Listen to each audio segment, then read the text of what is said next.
Hello tie fans, I'm going to show you how to do the Windsor knot. If you have a wedding, this is going to be the ideal way of tying your tie. I can recommend Stephen Fry's ties if you want some kind of tips on the best tie to choose for your wedding or occasion. Also, it shows you many different ways of tying a tie because there are many different methods. Okay, so let's start with the Windsor knot. With your tie you have a fat end, a thin end. Make sure you have your thin end in your right hand, the fat end in your left. And what we do, we stand in front of a mirror, and if you follow this video exactly as such, as in put your video, your phone in front of the mirror and copy this exactly, and we will be golden on tying our tie. With the Windsor knot you need a lot of fat end tie length, so the thin end needs to be really short. Put the fat end over the thin end and bring it, the fat end, up through the middle, from the rear. Take it from the rear and through the neck there. This is our starting position. Hold your finger there.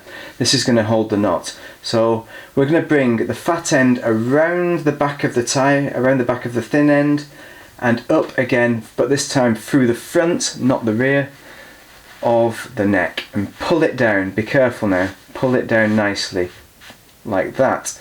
Make sure you have you don't pull it in a weird way so that you don't end up with that sticking out, with the thin end sticking out basically, because what you want to see is a V-shape knot. Now this is your knot, your Windsor knot.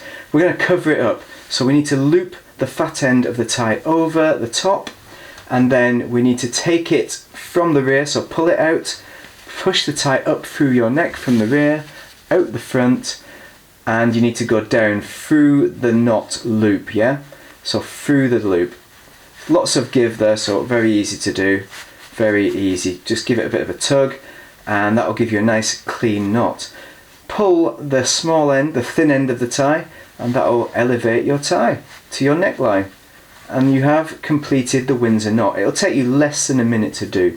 Super easy. Fold down the collar to cover up any kind of errors in there, but obviously you can adjust it if you have a kind of wing kind of collar up there, and you can obviously put the tie in the loop and blah blah blah. But yeah, this is the cleanest tie you're gonna make. But I would say it's a 3 out of 5 tie experience because it takes quite a while to get used to. It's quite complicated. It's not the tie that I would tie when I'm going to work in the morning. I'd certainly use it for special occasions such as weddings, but I actually didn't use this knot for my wedding.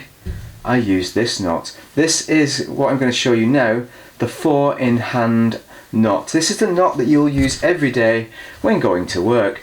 So we're going to take this tie. You can put more length in the thin end, so it's almost even really, roughly. It depends on tie length, so slightly off even. The fat end is still longer, but not a great deal longer, I don't think, if I get it right.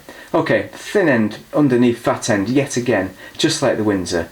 And bring the fat end around the back, loop it over your fingers, and then bring the fat end up through the middle and through the neck, and then back down through the loop. Okay, you see that?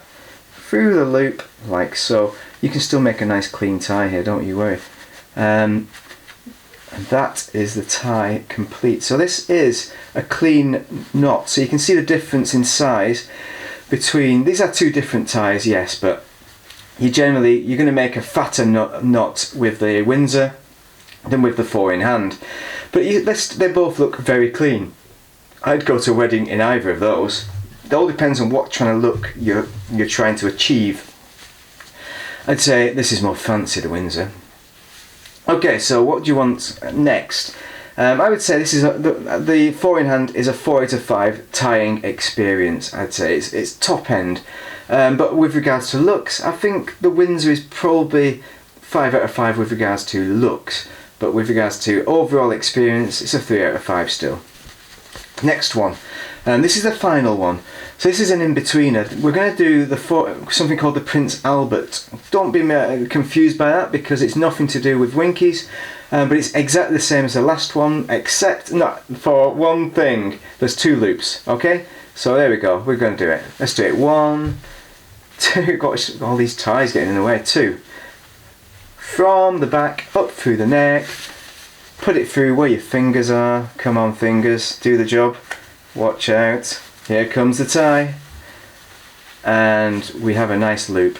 So this is an easier one to tie than the Windsor knot. Yes, it is. And it makes a chubbier kind of knot than the standard 4-in-hand, believe it or not. This is probably because it's a bit less chubby because of the tie I've used and the height that I've put the knot at. So overall, between the three, this is the kind of looks that you're going to have.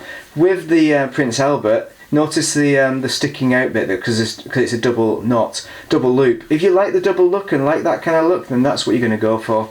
But I'd say either of these two for a wedding if you want a chubbier knot, but either of three are very good. And I'd say they're all an excellent tie experience with regards to what they look like. I think some of them are just personal choice on what you want to achieve. Try all of them, see what you think. Anyway, if you found this useful, drop a like and a subscribe for future reviews of ties. This is kind of a guide, and give me your comments on what kind of loop you use, how well you've done with this video, how good it has been at guiding you to making the ideal tie for your scenario. But thank you very much for watching. Have a most excellent day, or wedding, special day, or day at work, first day at work, whatever it is. Have a good one.